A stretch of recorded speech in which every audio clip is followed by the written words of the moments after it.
अस्सलाम वालेकुम, मैं हूँ फ़राइज़ साहब। अभी हम स्टार्ट करते हैं different types of psychological test. यानी हम साइकोमेट्रिक टेस्टिंग जब पढ़ते हैं तो हमारे पास बहुत से नाम आते हैं। अचीवमेंट टेस्ट है, ये पर्सनैलिटी टेस्ट है, ये इंटेलिजेंस टेस्ट है, इसके अलावा स्पेशल नीड्स के टेस्ट हैं। उसके अलावा हमारे पास बहुत रंग बिरंगे भांत भांत के नाम हमारे पास आते रहते हैं। तो ओवरऑल अगर हम इसको स्ट्रक्चरली डिफ़ाइन करें तो हमारे पास साइकोलॉजी के अंदर किस तरह के टेस्ट हैं, किस किस्म के टेस्ट होते हैं, इस बारे में हम ज़रा डिटेल से पढ़ते हैं। टाइप्स ऑफ टेस्ट, हमें ये तो पता है साइकोलॉजिकल टेस्ट बिहेवियर को मेजर करता है। एस्पेक्ट्स ऑफ बिहेवियर जो कि मल्टी डायमेंशनल होंगे, डिफरेंट किस्म के होंगे। उसमें कॉग्निशन भी होगी, एबिलिटीज़ भी होंगी, डिफरेंट किस्म की abilities, personal variables, emotions, motivation, interpersonal behaviour, हर किस्म की चीज़ें हम मेजर करते हैं। तो ओवरऑल अगर हम इनको कैटेगराइज करें तो इस तरह से हम बनाते हैं। एक टाइप कहलाती है जिनको हम कहेंगे एबिलिटी टेस्ट्स। ओवरऑल मैं पहले इनके नेम्स बोल देती हूँ। One type is ability test. उसके अलावा हमारे पास जो नेक्स्ट डोमेन आती है वो आती है पर्सनैलिटी टेस्ट की। तो ओवरऑल ब्रॉड वे में हम या तो कोई काबिलियत वगैरह मेजर कर रहे हैं इंसान के, जो अल्लाह मियाँ ने इनहेरेंट पोटेंशियल्स दिए हुए हैं जो कि नेचर में प्रेजेंट है। ये नेचर वर्सेस नर्चर किस्म की भी चीज़ हो सकती है कि कौन सी ऐसी चीज़ें हैं जो कि हमारे मैनिफेस्ट होती हैं हमारी, वो तमाम एबिलिटीज़ एबिलिटी टेस्ट के अंदर आएंगी। एबिलिटी टेस्ट की डोमेन के अंदर ओवरऑल इंटेलिजेंस टेस्ट आते हैं और एप्टीट्यूड टेस्ट आते हैं। ठीक है, एबिलिटी टेस्ट में इंटेलिजेंस टेस्ट और एप्टीट्यूड टेस्ट, ये दो टेस्ट आते हैं। समटाइम्स कई बुक्स में अचीवमेंट टेस्ट को भी इसके साथ रखा जाता है, कई जगहों पर वो अलग कंसिडर किए जाते हैं। एबिलिटी टेस्ट हमारी इनबॉर्न जो जेनेटिकली डिटरमिंड हमारी कैपेसिटी है, हमारी काबिलियत है, जहानत है, उन चीज़ों के लिए टेस्ट ये बनाए जाते हैं। तो an ability test is one in which the person can not earn a better score than he deserves. The distinguishing feature of a test of ability is that the test taker is encourage to earn the best score he can. तो वो अपना best score क्यों ले पाता है वो person, इसलिए ले पाता है वो पर्सन अपना बेस्ट स्कोर क्योंकि उसके अंदर कुदरती जिबिली एक चीज़ पाई जाती है। जिस तरह से आप कह सकते हैं ना कि मैं जो मर्जी हो, मेरे अंदर नेचुरल टैलेंट है इस चीज़ का, तो वो जो नेचुरल टैलेंट है वो एबिलिटी टेस्ट डिस्टिंग्विश करते हैं। Ability test are related to capacity or potential. Capacity और पोटेंशियल को ये मेजर करते हैं। Ability test can also be labelled as intelligence test. Intelligence test measure general potential to solve problem, adaptable to changing circumstances, think abstractly and profit from experience। ये overall intelligence को explain इन्होंने कर दिया है। हमने जब टू द पॉइंट नाम याद रखने हैं तो एबिलिटी टेस्ट क्या होते हैं, which are the test to measure capacity or potential. They can be divided into two types, intelligence test and aptitude test. Intelligence test जो हैं इनको हम एक तरह से ये जी फैक्टर भी कहलाते हैं। यानी यहाँ पर मैं लिख देती हूँ, ओवरऑल जो आपकी एग्रीगेट है ना परफॉर्मेंस का, वो इंटेलिजेंस कहलाता है और एप्टीट्यूड स्पेसिफिक ट्रेड्स को मेजर करता है। मसलन आप ओवरऑल इंटेलिजेंट हैं, आपका आईक्यू लेवल बहुत अच्छा है, तो इंटेलिजेंस आपका मसलन 120 है, लेकिन एप्टीट्यूड बताएगा आप मैथ्स में अच्छे हैं, आप कंप्यूटर्स में अच्छे हैं, आप इमोशनल इंटेलिजेंस में अच्छे हैं, आप लोगों के साथ उठने बैठने में, सोशल रिलेशनशिप्स में अच्छे हैं, वो आपका एप्टीट्यूड शो होगा। तो इस तरह से एबिलिटी जो है इसमें ये दोनों टाइप्स ऑफ टेस्ट आ जाते हैं। इसके आगे आपने दो नेम्स को इसे याद रखनी है। स्टैनफोर्ड बीने का नाम आता है इंटेलिजेंस टेस्टिंग में, बहुत पुराना नाम है ये जो सारे इंटेलिजेंस टेस्ट हैं, जिसमें एक इसको हम समझते हैं कि स्टैनफोर्ड बीने के इंटेलिजेंस टेस्ट हैं और उसके साथ वेक्सलर वगैरह के टेस्ट हैं, इंटेलिजेंस स्केल्स हैं जो हमारे पास। बीने वाज द फर्स्ट पर्सन जिसने फर्स्ट वर्ल्ड वॉर के बाद पहला स्क्रीनिंग टेस्ट बनाए थे टू मेजर जनरल इंटेलिजेंस। तो ये हमारे पास पहले आते हैं। जब हम इंटेलिजेंस का चैप्टर डिटेल से पढ़ेंगे तो तब हम इन टेस्टों के बारे में भी डिटेल से पढ़ेंगे। Right now as short questions हमारे लिए सिर्फ ये इतना समझना ज़रूरी है कि हमें ये पता हो कि एबिलिटी टेस्ट क्या होता है, और उसमें से दो एग्जांपल्स हमें आती हूँ। स्टैनफोर्ड बीने जो कि पहला इंटेलिजेंस टेस्ट जिसने बनाया था, उसके बाद आगे कुछ नेम्स हैं हमारे पास। Dendroid test of learning aptitude, ये देखा, ये एप्टीट्यूड टेस्ट का नाम है जो कि स्पेसिफिक फैक्टर को मेजर करता है। कॉफमैन ब्रीफ इंटेलिजेंस टेस्ट, याद रखना है तमाम इंटेलिजेंस टेस्ट और तमाम एप्टीट्यूड टेस्ट एबिलिटी टेस्ट कहलाते हैं, क्योंकि वो काबिलियत, जहानत या हमारे पोटेंशियल्स को, हमारे हुनर को, जो इनबॉर्न टैलेंट है हमारा, उसको मेजर करके देते हैं।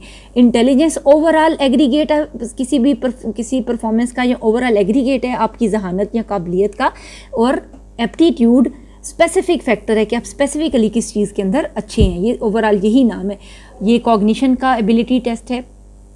आगे यहाँ पर कुछ टेस्ट बैटरीज़ के नाम लिखे हुए हैं, मैं चाहूँगी कि मैं आपको एक्सप्लेन करूँ कि ये नाम डिफरेंट क्यों होते हैं।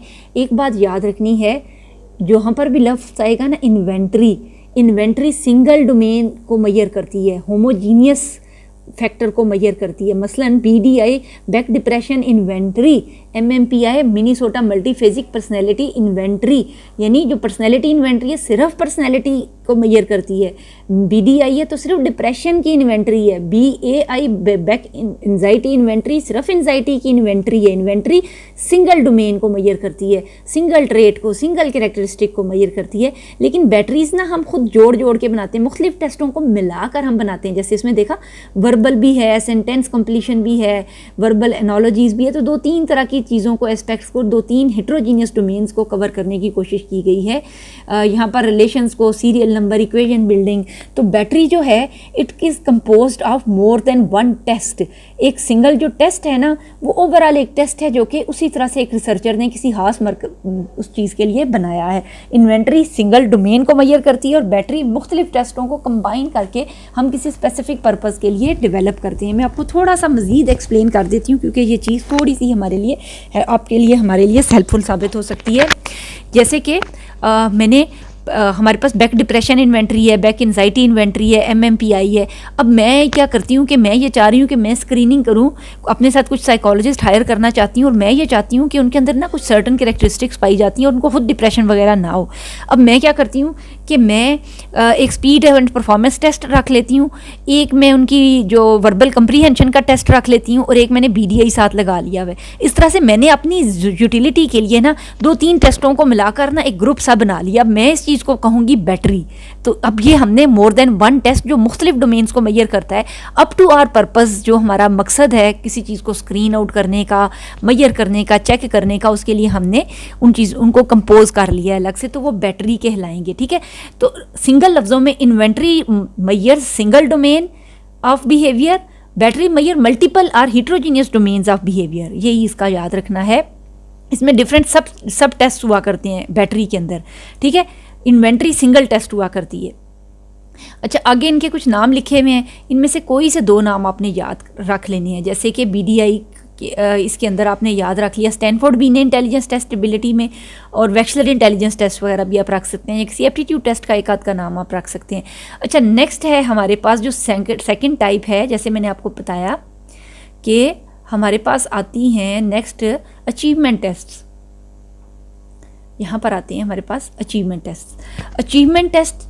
जिस तरह मैं बता रही हूँ ना, एबिलिटी आपकी काबिलियत है ओवरऑल, जो आप इनबॉर्न टैलेंट लेकर पैदा हुए हैं, जहानत लेकर पैदा हुए हैं। अचीवमेंट लर्नड कैपेसिटीज़ को मेजर करती है। जैसे कि आपने कोर्स पढ़ा, आखिर में आपसे एग्जाम लिया जाएगा और पता चलेगा कि आपने कितनी अच्छी तरह पढ़ा है, आपके 70% मार्क्स आए हैं, 60% मार्क्स आए हैं, आपने MCAT का एग्ज़ाम दिया है, आपने कोई और अचीवमेंट, किसी भी चीज़ का टेस्ट है जो आपने अचीव किया है आफ्टर आ लर्निंग, कोई टाइम दिया है आपको, उसमें आपने कोई स्किल सीखी है, कोई हुनर सीखा है, और उसके बाद आपने उसका टेस्ट दिया, तो वो अचीवमेंट टेस्ट कहलाएगा। ये सेकंड टाइप ऑफ टेस्ट हुआ करते हैं। Achievement test are design to measure attainment of skill taught within school और ट्रेनिंग प्रोग्राम। ठीक है, ये यहाँ पर ये बात एज इट इज़ लिखी हुई है, इसको हम हाईलाइट कर लेते हैं। अच्छा, these tests can be quietly narrowly defined as such skills, tests of punctuation skill, reading comprehension, कुछ भी हो सकता है स्किल। यहाँ तक कि कोई आपने अगर ना प्लम्बर का काम आपने सीखा है तो वो भी इसके अंदर शामिल हो सकता है, कोई भी चीज़ जो आपने अचीव की है। Group achievement test, these can be all tests can be administered, जो mode of administration it can be in individual settings or in group settings।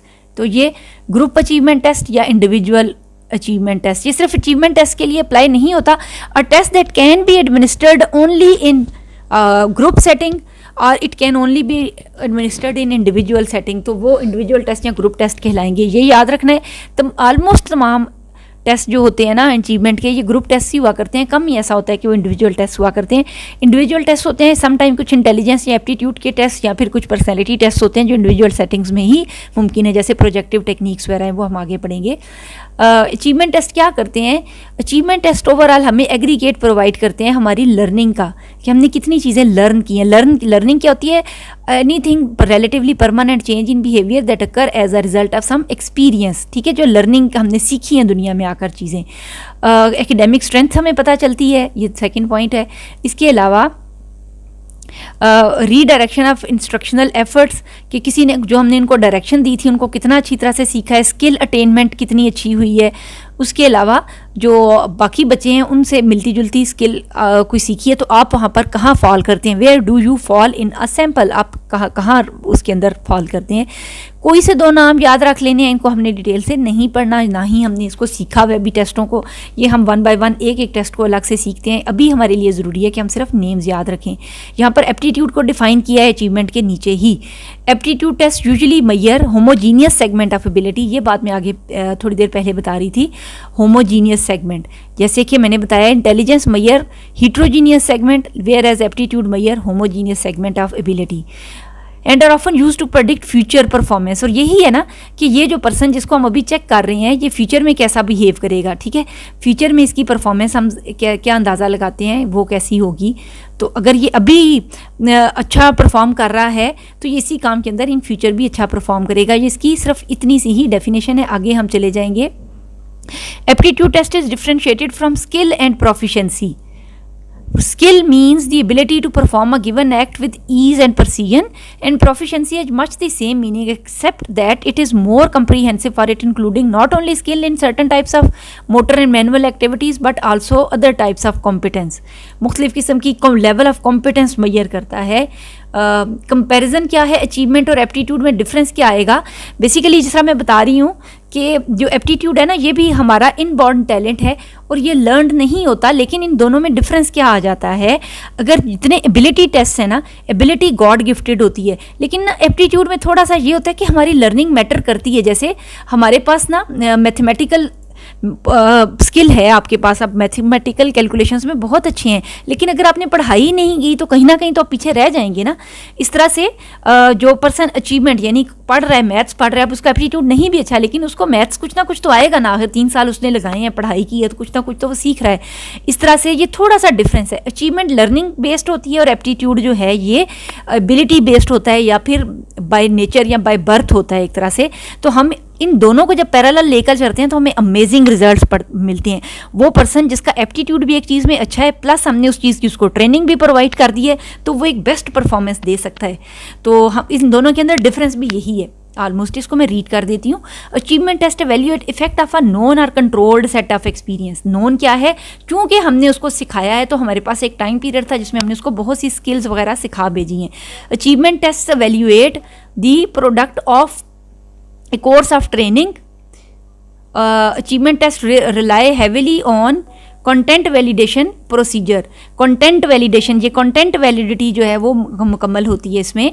Aptitude test evaluate effects of an unknown uncontrolled experience. Uncontrol क्यों है? By birth आपके अंदर talent मौजूद है उस चीज़ को करने का, उन डोमेन्स को वो मैयर कर रही है दरअसल।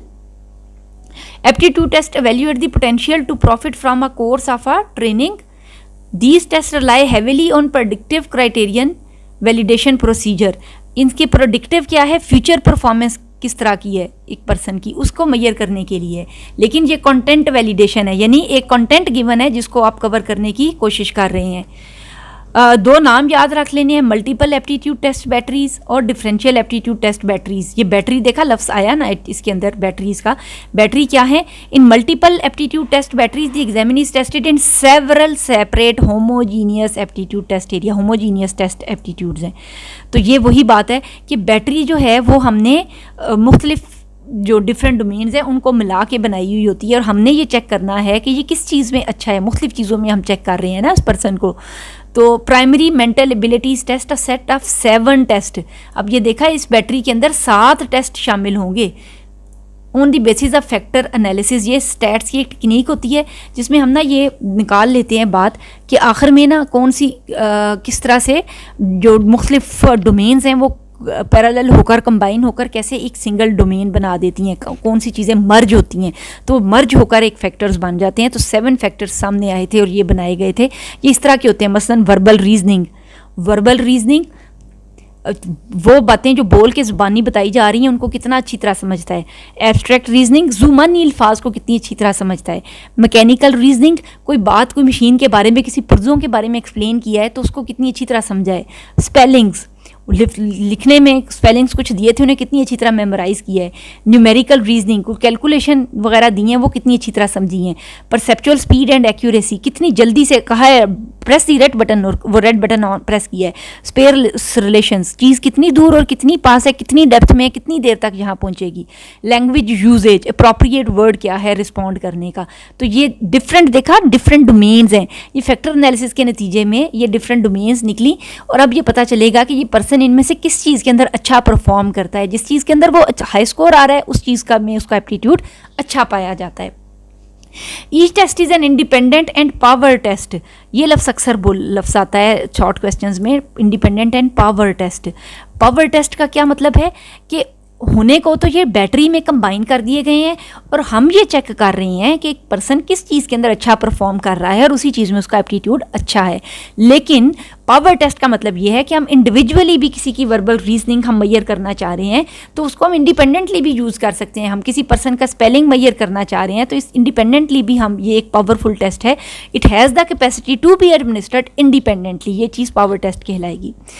अच्छा जी जितने भी ये स्कोर्स हैं इनको हम परसेंटाइल रैंक्स में चेंज कर देते हैं। जैसे कि वो मीन मीडियन मॉड में ना जो मीडियन है ना उसमें when we divide the data into 100 equal parts तो अगर हमारा 75th परसेंटाइल है तो इसका मतलब है कि 75% लोगों से हमारी परफॉर्मेंस अच्छी आ रही है, बाकी लोग हमसे पीछे हैं।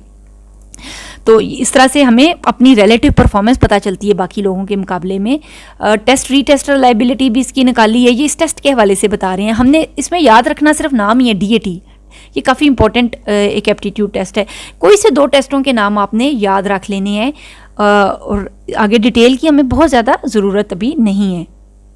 ये स्पेसिफिक फैक्टर्स हैं, ये सब के सब ना एप्टीट्यूड कहलाते हैं और ये ओवरऑल इंटेलिजेंस कहलाता है। ठीक है, जब भी जनरल फैक्टर का जिक्र आएगा तो इसका मतलब है कि इंटेलिजेंस मैयर हो रही है, जब भी स्पेसिफिक का वर्ड आएगा तो इसका मतलब एप्टीट्यूड मैयर हो रहा है। अच्छा, आगे भी कुछ नाम है, मैं इन सबको स्किप करती हूँ और आगे आ रही हूँ। ये मल्टी डायमेंशनल एप्टीट्यूड, इनमें से कोई से 2 नाम याद रखने हैं। अब हम आते हैं थर्ड, ये मोड ऑफ एडमिनिस्ट्रेशन है। Ability test and achievement test can be administered in individual setting and in group setting as well. दोनों को कि हम अलग से बिठा के लोगों को एक एक करके दे रहे हैं या अलग अलग करके दे रहे हैं। उसके बाद एक टर्मिनोलॉजी आती है जिनको हम कहते हैं culture fair intelligence test. Culture fair, अच्छा ऊपर जब हम इंटेलिजेंस टेस्टिंग पढ़ेंगे ना कभी तो आपको ये पता चलेगा कि जब हम उनसे कोई सवाल जवाब पूछते हैं और वो पेपर पेंसिल बेस्ड है तो एक बड़ी प्रॉब्लम आती है कि वो लोग जो पढ़े लिखे नहीं हैं या डिफरेंट कल्चर से बिलोंग करते हैं तो उनके लिए डिफ़िकल्टी लेवल है। वो लोग जो इंग्लिश अंडरस्टैंड नहीं करते या एक सर्टन लैंग्वेज नहीं अंडरस्टैंड करते, उनका हम इंटेलिजेंस यूनिवर्सली कैसे हम मैयर करें। तो वो हमारे पास फिर आए थे कुछ कल्चर फेयर इंटेलिजेंस टेस्ट, जिस तरह के रिवन प्रोग्रेसिव मैट्रिसेस, कि जिसमें एक पैटर्न गिवन है और वो मैच करना है और आहिस्ता आहिस्ता वो लेवल इंक्रीज होता चला जाता है डिफ़िकल्टी का। तो इसके लिए कोई ख़ास सर्टन एजुकेशनल बैकग्राउंड की, लैंग्वेज की, कल्चर की, इन चीज़ों की ज़रूरत नहीं होती, बल्कि ये स्टिमुलस बेस्ड होते हैं और इंटेलिजेंस टेस्ट होते हैं। तो इस तरह से कल्चर फेयर इंटेलिजेंस टेस्टों का रिवाज बना ताकि हम यूनिवर्सली इंटेलिजेंस को मैयर कर सकते हो। इसकी बेस्ट एग्जांपल है रिवन प्रोग्रेसिव मैट्रिसेस। उसकी मुख्तलिफ वर्जन्स आ गई हुई हैं, बच्चों के लिए भी आ गई हुई है और बड़ों के लिए भी आ गई हुई है। जो थर्ड टाइप ऑफ टेस्ट हैं हमारे पास वो हैं पर्सनैलिटी टेस्ट। याद रखते जा रहे हैं, there are 3 major categories of psychological testing, ability test, achievement test और third one are personality test. Personality test जो हैं ये एक्सक्लूसिवली साइकोलॉजी की डोमेन है। बाकी जो दोनों टेस्ट हैं ना वो हम मुख्तलिफ जगहों पे, स्पेशली अचीवमेंट टेस्ट तो बहुत ही ब्रॉड कैटेगरी, एजुकेशनल सेटिंग्स में यूज़ होते हैं ना अचीवमेंट टेस्ट तो। इसी तरह से जो इंटेलिजेंस टेस्ट हैं वो भी स्पेशल एजुकेशन की तरफ भी चले जाएंगे, एजुकेशन की तरफ भी चले जाएंगे, लेकिन पर्सनैलिटी टेस्ट एक्सक्लूसिवली साइकोलॉजिस्ट की डोमेन हुआ करती है कि किसी पर्सन की शख्सियत को जानना और पहचानने की कोशिश करना। पर्सनैलिटी टेस्ट की आगे से दो कैटेगरीज हैं, प्रोजेक्टिव एंड नॉन प्रोजेक्टिव।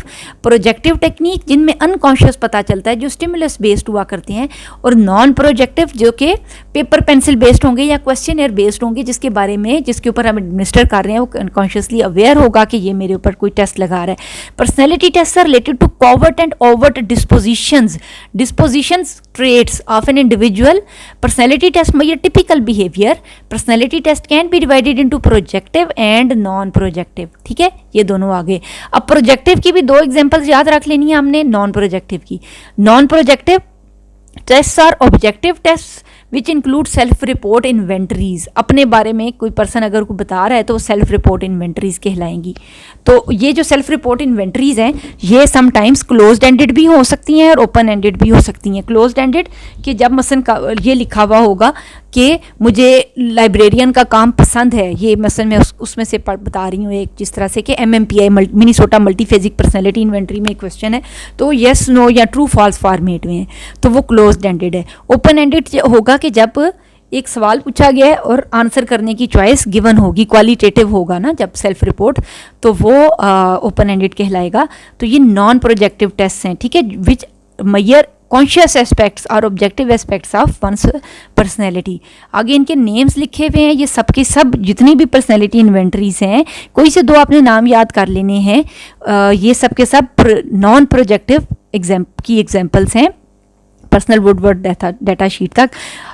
जो प्रोजेक्टिव टेक्निक्स हैं which deeper unconscious aspects of one's personality, जो नॉन प्रोजेक्टिव हैं उसकी दो एग्जांपल्स हम याद कर लेते हैं, मसलन रोशा पर्सनैलिटी टेस्ट और इसके अलावा TAT thematic apperception test, house tree person test, ये सारे के सारे आते हैं नॉन प्रोजेक्टिव टेक्निक्स की कैटेगरी में। तो इस तरह से आज हमने डिफरेंट जो मेजर मेन कैटेगरीज हैं different personality different psychological test की, उसके बारे में हमने थोड़ी सी आगाही हासिल की है।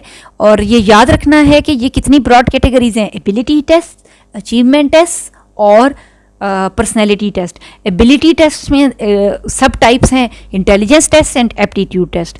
अचीवमेंट टेस्ट के अंदर तमाम स्कूलेस्टिक टेस्ट, हर किस्म के डिफरेंट एकेडमिक टेस्ट और उसके अलावा एप्टीट्यूड टेस्ट भी इसके अंदर शामिल होंगे। उसके अलावा ये जो जितने भी टेस्ट हैं these can be administered some time in individual settings और it can be administered in group settings. उसके अलावा एक बात क्या याद रखनी है कि these test can be culture fair और they can be culturally indigenous. कुछ कल्चरली इंडिजिनस टेस्ट होंगे जैसे वैक्सलर जो है वो कल्चर फेयर टेस्ट नहीं है, Raven progressive matrices are culture fair test. ठीक हो गया। उसके बाद पर्सनैलिटी टेस्ट की दो टाइप्स हैं, projective and non projective techniques.